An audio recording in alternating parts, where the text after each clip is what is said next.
আজকে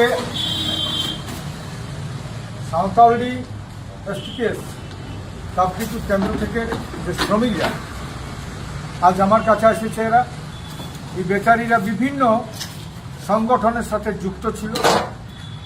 এরা trade union করত, কিন্তু সেই ট্রেড ইউনিয়নগুলো এদের শ্রমবিধি অনুযায়ী, লেবার লজ অনুযায়ী এদের যে পাওনা, এদের যে উপকারিতা সম্পূর্ণ না পায় না এবং বঞ্চিত আছে, সম্পূর্ণ বঞ্চিত আছে।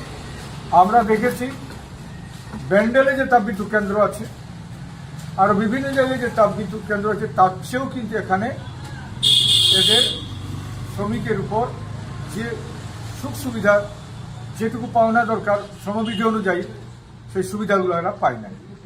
মিনিমাম ওয়েজটা এরা টোটাল বঞ্চিত আছে। এদের পিএফ থেকে এরা ঠিক মতো একটা মিনিমাম বঞ্চিত হয়ে যাচ্ছে।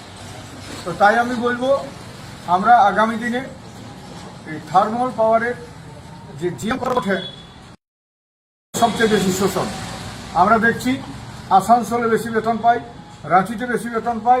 আমরা দেখছি অন্যান্য সমস্ত জায়গা, পুরুলিয়া বাদ দিয়ে প্রত্যেকটা জায়গাতে মানে শ্রমিকদের বেতন বেশি আছে। কিন্তু আমাদের দিনে সাঁওতালডি প্রোগ্রামে আমরা ওখানে যাতে মিনিমাম একবার জানাবো ওকে, জিএমকে, না যদি কিছু করে তারপর কিন্তু আমরা ডিস্ট্রিক্ট স্টেপ নিতে বাধ্য থাকবো।